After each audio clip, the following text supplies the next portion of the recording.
सामर्थ्य वाढवण्यासाठी ठाकरे बंधूंनी एल्गार पुकारला असून उद्या ज्युनियर ठाकरेंची तिरंगा रॅली आणि 26 जुलैला उद्धव आणि राज संयुक्त मोर्चा काढणार.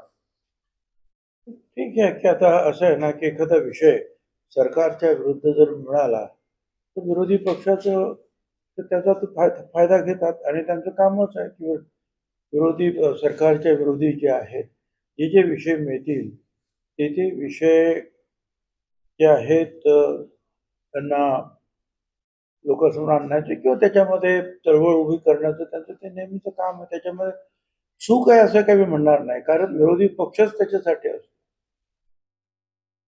सरकारने जर चुकलं किंवा नाही चुकलं तरी सुद्धा सरकारच्या विरुद्ध बोलणं आणि सरकारला लोकजागृती करणं हे काम आहे त्यांचं, ते करतात.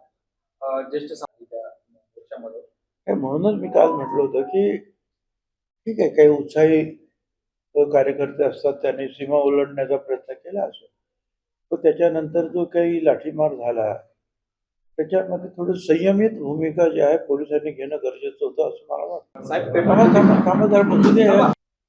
साहेब नीट पेपर फुटी प्रकरणी फास्ट ट्रॅक कोर्टात सुनावणी सुरू झालेली आहे. तरुणांच्या भवितव्याशी खेळ करणाऱ्याला सोडणार नाही, तरुणांचा हिताचा सर्वोच्च निर्णय घेतला जाईल असं प्राधान्य दिलेलं आहे. पंतप्रधान नरेंद्र मोदी यांनी ट्विट केलेलं आहे.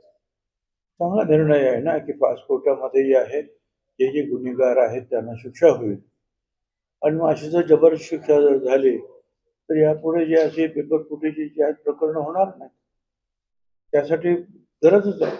नाहीतर मग हे जी कोर्टातले प्रकरणं जे आहेत वर्षानुवर्ष जे प्रलंबित राहतात आणि लोक विसरून सुद्धा जातात आणि परत दुसरे गुन्हे सुरू होतात.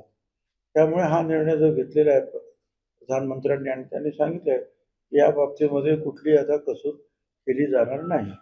साहेब जर दिसत आहे अहिल्यानगरच्या वाडिया पार्क मैदानामध्ये ते मौन आंदोलन सुरू करतात. कोण? अण्णा हजारे. ठीक आहे ना, अण्णा हजारे करतात तर बरं आहे ना, चांगली गोष्ट आहे. त्यांनी जर सांगितले आहे ते आता. साहेब वंचित बहुजन आघाडीने आज महाराष्ट्र बंदची हाक दिली आहे. वंचितच्या कार्यकर्त्यांना तशा नोटिसा देण्यात आल्या. आता असं आहे ना की प्रत्येक विरोधी पक्षाचे आपापल्या पद्धतीनं काम करणार.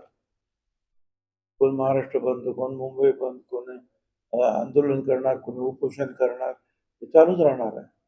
शेवटचा प्रश्न घेतो, या विद्यार्थ्यांच्या आंदोलनाच्या पाठीमागे काही राजकीय पक्ष सतर्क होताना दिसत आहेत किंवा राजकीय आपली पोळी भासताना दिसत आहे.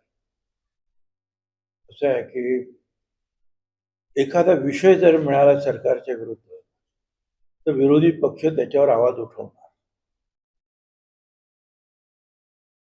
आम्ही सुद्धा विरोधी पक्षात होतो त्यावेळेस एखादा विषय असा काही मिळाला तर आम्ही सुद्धा आवाज उठवतच होतो.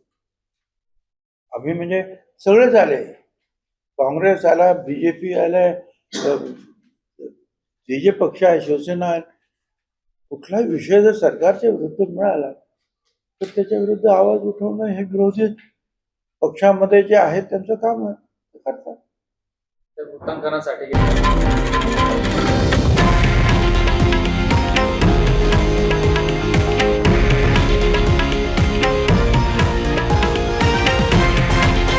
हे आहे देशातील नंबर 1 न्यूज नेटवर्क आणि आपण पाहत आहात TV9 मराठी, एकमेव.